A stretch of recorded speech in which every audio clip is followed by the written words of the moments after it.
ప్రకాశం జిల్లా మార్కాపురం మండలంలోని మార్కాపురంలో విరాజిల్లిన శ్రీ చెన్నకేశవస్వామి ఆలయం ఆధ్యాత్మికంగా ప్రసిద్ధిగాంచిన క్షేత్రం. స్వామివారు చెన్నకేశవుడు, అమ్మవారు మహాలక్ష్మి. ఇది ఆంధ్రప్రదేశ్లోని ప్రాచీన దేవాలయాలలో ఒకటిగా పేరుగాంచింది. ఆధ్యాత్మిక చరిత్రలో ప్రపంచంలో మొట్టమొదటగా నిర్మించబడిన చెన్నకేశవస్వామి ఆలయంగా విఖ్యాతి పొందింది. చెన్నకేశవుడు అంటే అందమైన కేశవుడు అని అర్థం. శ్రీ విష్ణువు చెన్నకేశవుడిగా ఈ క్షేత్రంలో స్వయంభూగా వెలిశాడు. ప్రతి యుగంలో ఈ ప్రదేశం ఒక్కో పేరుతో ప్రాచుర్యం పొందింది. కృతయుగంలో గజారణ్యంగా, త్రేతాయుగంలో మాధవపురిగా, ద్వాపరయుగంలో స్వర్గసోపానంగా, ఇప్పుడు మార్కాపురంగా ప్రసిద్ధి చెందింది. ఆలయంలోని మూల విరాట్టు స్వామివారు శంఖ, చక్ర, కౌముదితో పాటు ఆదిశేషుని ఆయుధంగా ధరించి ఉంటారు. స్వామివారి పక్కన శ్రీదేవి, భూదేవి విగ్రహాలు ఉంటాయి. ఆలయ చరిత్రను తెలిపే మార్కండేయ మహర్షి, మారికా దంపతుల విగ్రహాలు ప్రత్యేకతను కలిగి ఉన్నాయి. కృతయుగం కంటే ముందు అప్పట్లో ఈ ప్రాంతం దట్టమైన అరణ్య ప్రాంతంగా ఉండేది.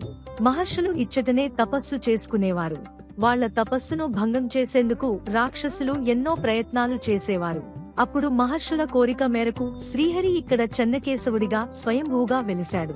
అమ్మవారు రాజ్యలక్ష్మీదేవిగా అవతరించింది. కృతయుగంలో ఈ ప్రాంతంలో ఉండే ఏనుగులు స్వామిని గుండికా నది, గుండ్లకమ్మ నీటితో అభిషేకించేవట. అందుకే దీనికి గజారణ్యం అనే పేరు వచ్చింది. త్రేతాయుగంలో గౌతమ మహర్షి స్వామి కోసం ఇక్కడే తపస్సు చేశాడు. ద్వాపరయుగంలో రాక్షసుల బాధలకు తట్టుకోలేని దేవతలు చెన్నకేశవుణ్ణి పూజించారట.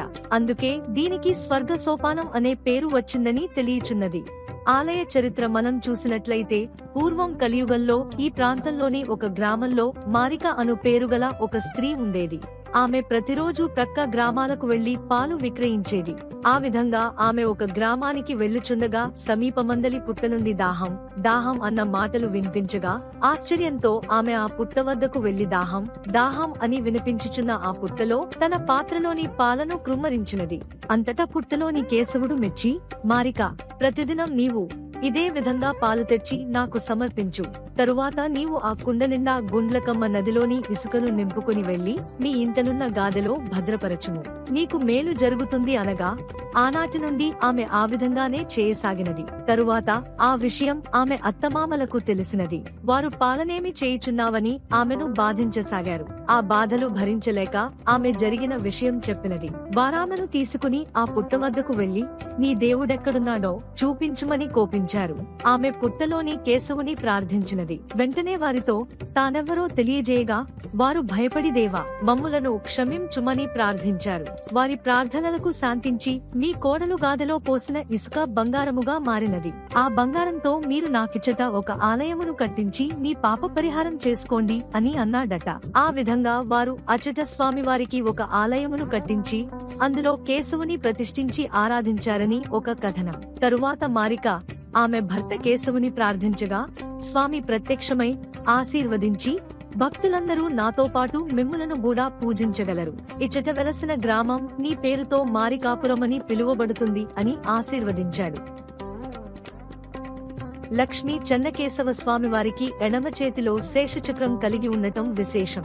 ధాన్య కటకాన్ని జయించిన శ్రీ కృష్ణదేవరాయలు వరదరాజమ్మను పరిణయమాడి తిరిగి వస్తూ ఈ ఆలయంలో బస చేశారు. శ్రీకృష్ణదేవరాయలు మధ్య రంగమండపాన్ని నిర్మించారు. ఆలయానికి ముందున్న రాతి స్తంభాన్ని విజయ సూచికగా ఆయనే నిలిపారని తెలియచున్నది. విశాలమైన దేవాలయం నందు ఎత్తైన గాలిగోపురం, ధ్వజస్తంభం, ఆస్థాన మండపం, ముఖమండపం, అంతరాలయం, గర్భాలయం, కళ్యాణ మండపం, యజ్ఞశాల, గాలిగోపురం క్రింద గల మహాద్వారం నుంచి ఆలయ ప్రవేశం జరుగుతుంది.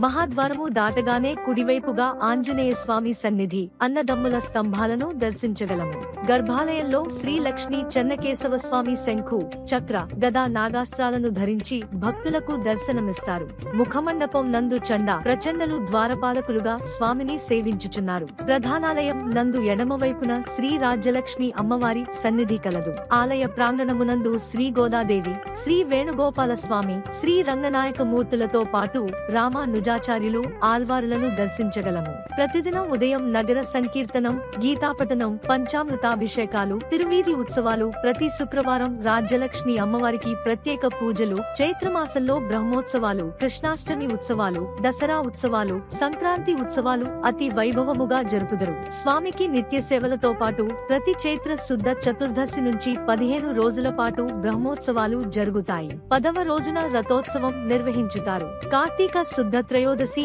ఆలయ పుష్కరిణియందు తెప్పోత్సవం జరుగుతుంది. ధనుర్మాసం నందు విశేష పూజలు జరుపుతారు.